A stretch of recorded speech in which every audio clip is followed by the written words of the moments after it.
really weird to think that this is already 2 weeks into fall camp, but kind of your assessment so far, what you're liking from offense, defense, things that need to be worked on.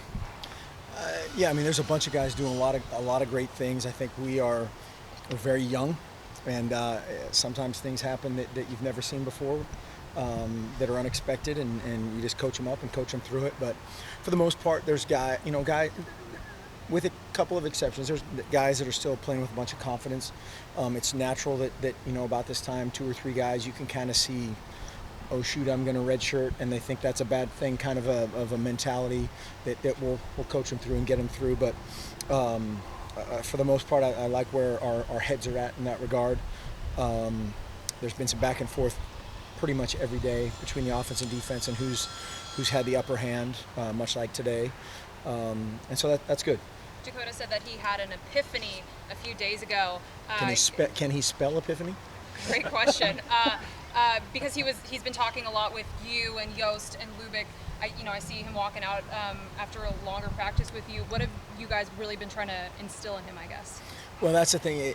When you kind of, and I was just joking around with Justin Herbert and a couple of these other guys, is you take for granted some things, and one of the things I just talked about there is, hey, if we say something that doesn't make sense, it's cool to not know, and it's cool to tell you don't understand, because it might be something as simple as, we call it the red zone, and in high school they called that the attack zone or the score zone, or something different, and the B gap they called the Q.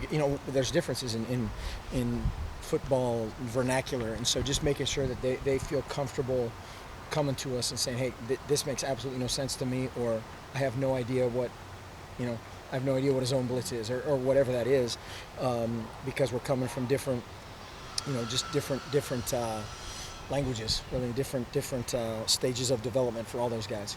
Are you still in install mode, or are you guys now really getting into the X's and O's aspects of it? Yeah, I would say probably 95% of our stuff is in every phase. And we're going to do a bunch of situational work. We did some this morning with overtime, 2-minute situations, weird situations that come up at end of half, and long field goal attempts and block, all those things that you have to cover between now and game one.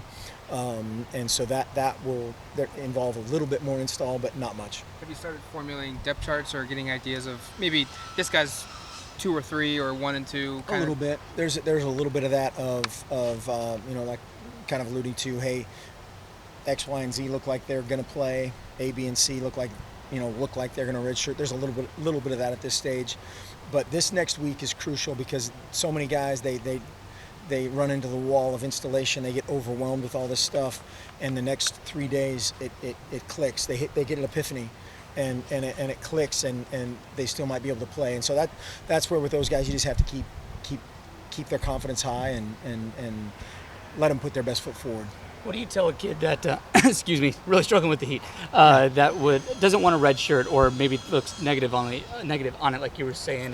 What do you tell a kid like that? Just kind of keep their head up. Yeah, I mean, you can give 100 examples of who Marcus Mariota was a decent player and he redshirted, and a few guys like that it's not a 4-letter word, and if they do end up redshirting, they're a vital part of our team and how we prepare.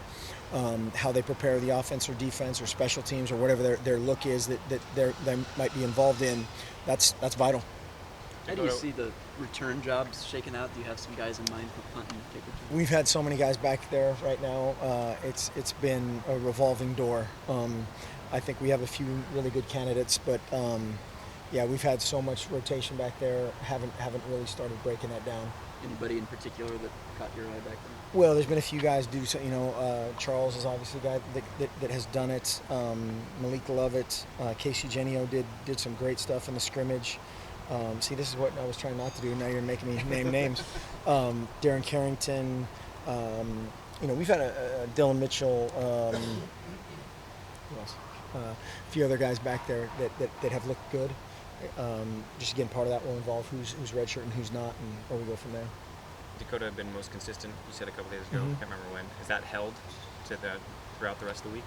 It has. I mean, I think, yeah, he's been the most consistent. I think there are a couple times today that the thing about playing quarterback, is you'll make these big strides and then you'll fall back to a day one mistake, and everybody's kind of looking at him like, wait a second, where'd that come from? But that's going to happen. That's to be expected, but all votes in, he's been the most consistent. If that move you any closer to naming maybe middle of next week, or are you still thinking? I'm still thinking tail end of next week. Yeah, whatever that the right after the scrimmage, and we'll sit down with everybody and get on the same page. All those guys have competed really hard, and differently. Terry stepped up and did some great stuff today. Travis stepped up and did some really good stuff today. And so, when you start establishing those depth charts, some guys, they kind of get in a slump, and that hasn't happened. Knowing that that's kind of the traditional date you like to do that, even the young guys, do you see you guys maybe pressing like Travis or Herbert or even Terry, knowing that, okay, maybe I only have a week left to really make a good impression before a starting decision is... That's exactly it's exactly what you kind of want them to think, but not how you want them to think. If you want them playing with confidence, playing free of that, but at the same time there's a ton of anxiety on the quarterback position, and we try to create that. We try to get in their head a little bit too, and so it's been good. I think long term is exciting, but like I said, there's some stuff that we do out there every day that Cam's been coaching since the Stone Age, and there's some stuff that I don't think he's seen before. It's kind of an intimidating thing to walk into a situation like this if you're Dakota and try to, you or a freshman quarterback, try to weave your way into the fabric of the already established team. In Dakota's case particularly, did he have a way he went about doing that, try to ingratiate himself, earn trust while not maybe trying too hard? Guys say they can smell a fake. Right, and I don't know exactly in his mind what his approach is, but I think absolutely that's a fact of just coming and work. You don't have to. We don't have the look them in the eye moment in the huddle as a quarterback, and so we can call on Cameron Hunt and Royce Freeman and Charles Nelson to be great leaders and take care of all that stuff. You just need to kind of work. And I think, again, all those guys, I think they have that in their DNA. All four of those guys are natural leaders, but that's not necessarily what we need them to do right now. Sure. When is your next scrimmage? It is Thursday, right? Wednesday? Thursday. Yeah. We're going to do some live stuff in the next couple of days, but yeah. Your takeaways from the week 2? Anything big that just jumps out to you? I was going to make a bad Summer Olympics swimming joke, but I won't. No, no, not huge takeaways. I like our attitude. Our attitude is inexperienced, it's immature. You don't know how that's going to respond to success or adversity, and we'll find that out. But a lot of young guys doing a lot of good stuff. There's going to be some tough decisions at wideout, linebacker, the front seven in general. There's a bunch of really good competition, and so that's an exciting problem. Zach Okun was walking around today. Is he out of practice? He is. Our medical staff does an awesome job with all those situations, and that was one of those ones. Obviously, got a lot of notoriety, and anytime something like that happens, they're going to prepare. It's like anything; they're going to prepare and anticipate the worst. And I thought they did an exceptional job, and everybody involved. It was an exceptional, cover all your bases type of situation. But he's back. He'll be able to get back to it. Yes. Yep. One question from a news reporter from my station. She wanted to ask you about.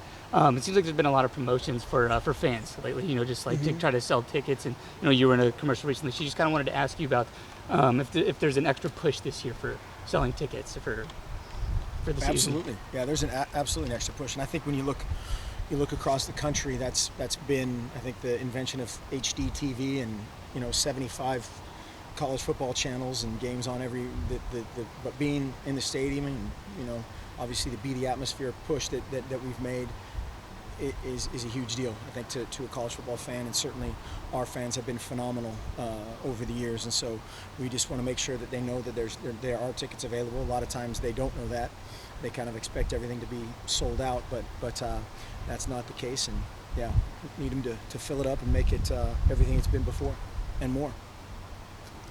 Thank you. Appreciate it.